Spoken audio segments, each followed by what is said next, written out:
নমস্কার, আলফা বুলসের আজকের ভিডিওতে আপনাদের প্রত্যেককে আমি স্বাগত জানাই। নিফটি আজকে সকালে ওপেন হয়েছিল প্রায় 25,923-এ, সেখান থেকে ক্লোজিং দিয়েছে 25,916-তে।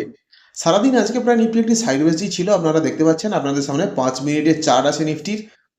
তো এই যে ব্লু লাইনটা আপনারা দেখতে পাচ্ছেন এখানে, এটা হচ্ছে রেজিস্ট্যান্স, আর নিচে যে ব্লু লাইনটা দেখতে পাচ্ছেন ছবিতে, সেটা হচ্ছে সাপোর্ট। আমি আপনাদের একটু জুম আউট করে দেখিয়ে দিচ্ছি ছবিটা। এই দেখুন, এটা আমি আগের দিন ড্র করে রেখেছিলাম। ওয়ান ডে হিসাবে আমরা একটু দেখে নেব। সো ওয়ান ডে হিসাবে এই ছিল ক্যান্ডেল, আপনারা দেখতে পাচ্ছেন। এই যে ডাউন ট্রেন্ডটা ছিল, যেখানে নিফটি একটি লোয়ার হাই আর লোয়ার লো ফরমেশনে চলছিল, সেই ডাউন ট্রেন্ডটা কিন্তু এইখানে এসে অর্থাৎ 25,431-এর কাছাকাছি এসে কিন্তু ব্রেক করে দিয়ে হায়ার হাই শুরু হয়। তারপরে আছে বাজেট। সো বাজেটের দিনের আগে আর পরেই আপনারা এই তিনটে ক্যান্ডেল বড় বড় দেখতে পাচ্ছেন, এই দুটো রেড ক্যান্ডেল একটা গ্রিন ক্যান্ডেল। যাই হোক, মার্কেট কিন্তু তারপরে স্থিতিশীল হওয়ার পরে আবার এই দুটো জোনের মধ্যেই ঢুকে গেছে। যেই লাইনটা আমি আগে ড্র করেছিলাম, দেখুন উপরে এই যে ব্লু লাইনটা, এটা হচ্ছে রেজিস্ট্যান্স, আর নিচে হচ্ছে ব্লু লাইনটা, এটা হচ্ছে সাপোর্ট। সো মার্কেট কিন্তু একটি হায়ার লো ফরমেশনে আবার যাওয়া শুরু হয়ে গেছে। এই দেখুন, এখানে যদি যান, এই জায়গাটা যদি একটু গ্যাপই ধরি, তাহলে কিন্তু এইভাবেই নিফটি আবার যাচ্ছে। ঠিক আছে, আমি এটা আপনাদের ড্রয়িংটা ঠিকঠাক করে দেখিয়ে দিচ্ছি। এই দেখুন, নিফটি কিন্তু এখানে এইভাবেই আবার যাচ্ছে হায়ার হাই আর হায়ার লো ফরমেশনে।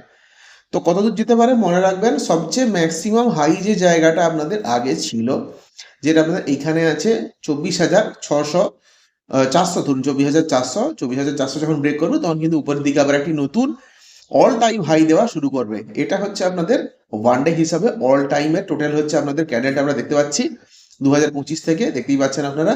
সো এই মুহূর্তে নিফটি যে জায়গাটাতে আছে, সেই জায়গাটা খুবই ক্রুশিয়াল জায়গা। 25,935-এর কাছাকাছি নিফটি এসে ক্লোজিং দিয়েছে, মানে রাউন্ড ফিগারে যদি ধরি তাহলে কিন্তু 26,000 একটি ভালো রেজিস্ট্যান্স আছে এই মুহূর্তে। এখান থেকে যদি কিছুটা পড়ে আবার ওঠে, তাহলে কিন্তু জিনিসটা ঠিকঠাকভাবে দেখাবে। আর নাহলে যদি খুবই যাকে বলে হচ্ছে খুবই যদি ফোর্সফুলি উঠে চলে যায়, যদি এখানে বাইং প্রেসার খুব বেশি থাকে, তাহলে কিন্তু সেটার ক্ষেত্রেও দেখতে হবে যে আমরা যতক্ষণ না 26,400 ব্রেক করছে, ততক্ষণ অবধি কিন্তু নতুন হায়ার হাই আমরা দেখতে পাবো না। আর নিচের দিকে যদি নামে, তাহলে আমরা এখানে একবার নামতে দেখতে পাবো নিফটিকে, অর্থাৎ 25,800-র কাছাকাছি।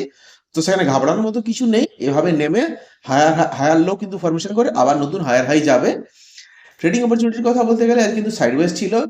যখন নিচের দিকে যাবে, এই মুহূর্তে আপনারা এই জায়গাটা দেখতে পাচ্ছেন, দেখুন এখানে আজকে কিন্তু নিফটি বেশ কিছুক্ষণ সাইডওয়েজ ছিল, উঠেছিল এই জায়গাটা থেকে, অর্থাৎ 25,800, 799, 25,800 বলবো। 800 যদি ব্রেক করে তো নিচের দিকে যাবে।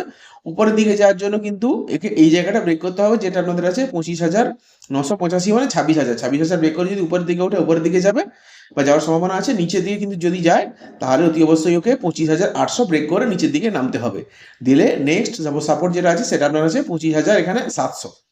আশা করছি বুঝতেই পাচ্ছেন। দেখা যাক নিফটি আগামী দিনে কিভাবে ফলাফল দেখায়।